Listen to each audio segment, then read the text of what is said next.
Olá, tudo bem? Vamos para mais um estudo bíblico. Hoje nós vamos falar sobre as características de João, né? João, antes dele ser apóstolo de Jesus, ele também foi discípulo de João Batista, tá bom? João, ele é considerado um dos apóstolos mais cutie, né? Mais fofos de Jesus. Ele foi um dos apóstolos mais próximos de Jesus, né? Estudiosos dizem que ele era parente de Jesus Cristo, tá bom? Então eu vou ler algumas características sobre ele, tá? E nós vamos vir aprender, né, mais sobre a vida de João, tá bom? João era irmão de Tiago, filho de Zebedeu, tinha um perfil comunicador, tinha um comportamento sensível e de bom relacionamento. Foi considerado um discípulo amado do Mestre, um dos mais próximos. Acompanhou Jesus em todos os seus momentos, era confiável, recebeu a incumbência de cuidar da mãe de Jesus, a Maria, manipulado através dos sentimentos, precisava da aceitação e do reconhecimento do grupo, foi levado exilado para a ilha de Patmos, onde teve a revelação das cartas do Apocalipse às 7 igrejas da Ásia, morreu de morte natural aos 100 anos, único que não foi martirizado. Tá? O que a gente pode dizer de João? João, como eu falei, ele era um dos apóstolos cutie, né? Eles eram um dos apóstolos mais fofos, assim, vamos colocar. A impressão que eu tenho quando eu leio sobre as características dele é que ele era o fofinho, sabe? Ele era assim, o sensível, né? Que ele não era assim, que ele não tinha um temperamento como Pedro e como Paulo, que eram mais ativos, que eram mais que tinham mais prontidão em querer resolver, né? Eu vejo João como uma pessoa que ele era mais retido, mais tímido, né? Mas ao mesmo tempo, como qualquer característica de uma pessoa tímida, quando tem que tomar uma decisão ou quando tem que se impor, ela se impõe, né? Ela não fica naquela inclusão total, né? Ela tem os momentos dela de querer ir lá e fazer, né? Ou bater o pé e falar, eu quero, eu vou conseguir, né? Então, o João, ele foi, né, uma pessoa muito importante na passagem de Jesus, né? Eu anotei algumas referências bíblicas para vocês terem um pouco de conhecimento sobre a vida de João, sobre a passagem de João, né, no período de Jesus aqui conosco, tá? Ele escreveu os grandes livros importantes da Bíblia, tá? É um livro que nós todos, eu acredito, não só eu, mas como a grande maioria das pessoas, tem uma certa...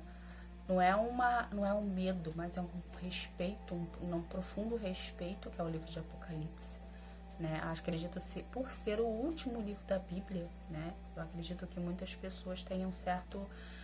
Não é receio nem medo, mas é uma certa cautela, né? Porque sabemos que, mais ou menos comparando a Bíblia como se fosse um livro, que é um conjunto de livros, mas como se fosse um livro ou um outro tipo de livro.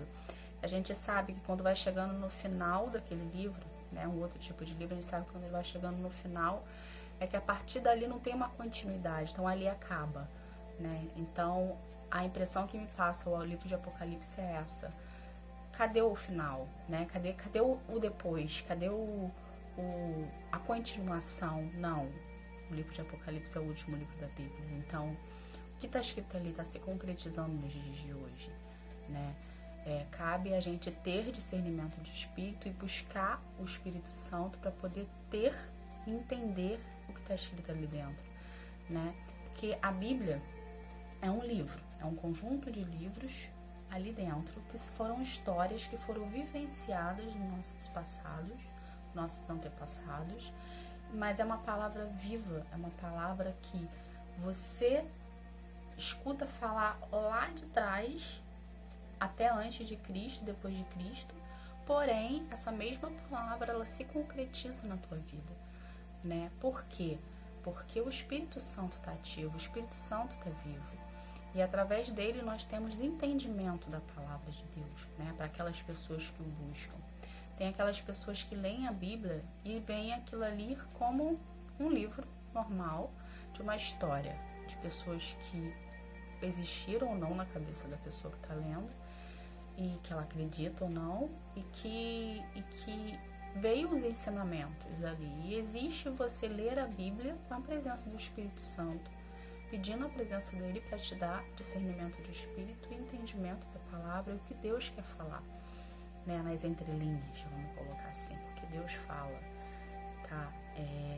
E existe aquelas pessoas de situações de relatos que eu já li na internet, que eram até pessoas que não acreditavam em Deus, que não tinham, né, essa crença, né, de que as pessoas têm de acreditar, mas que por algum motivo foi levada a ler a Bíblia, e a partir daquele momento que ela passou a ler a Bíblia, ela passou a ter entendimento da palavra, e Deus falou com ela através daquela palavra, e hoje são grandes pecadores, pregadores da palavra de Deus, né? Porque Deus tem a forma dele de tratar cada filho. Não existe assim como que eu vou dizer, uma regra, né? Existe um único caminho. O caminho é Jesus Cristo de Nazaré. Através de Jesus Cristo você consegue atingir o coração de Deus, entende?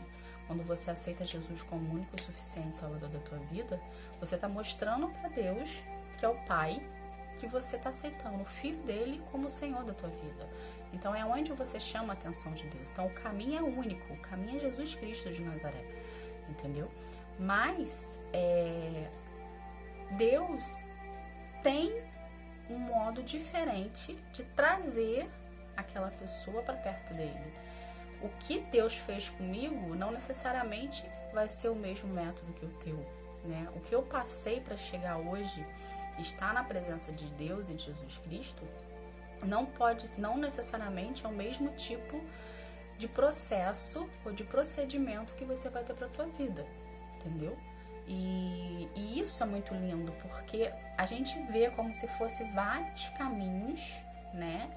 Vários caminhos que Deus cria para poder chegar num único local que é Jesus, né? E através de Jesus, que é a porta, a gente permite dele entrar, porque a gente abre, né, o coração para ele, a gente permite dele entrar, e a partir do momento que Jesus entra na tua vida, Deus começa a fazer morada e começa a fazer o trabalho dele, né, de limpeza, de libertação, de cura, né? Os traumas vão indo embora, a gente consegue liberar perdão para quem a gente não tem um certo resquício, né, uma certa ranço ou limitação ali. Então Deus nos ensina a liberar perdão, Deus nos ensina a amar o próximo, né? Claro que tudo isso é através da busca da palavra, do conhecimento, é através de você querer se aprofundar, em querer fazer, né, a diferença na tua vida primeiramente, porque tudo no reino de Deus começa por nós,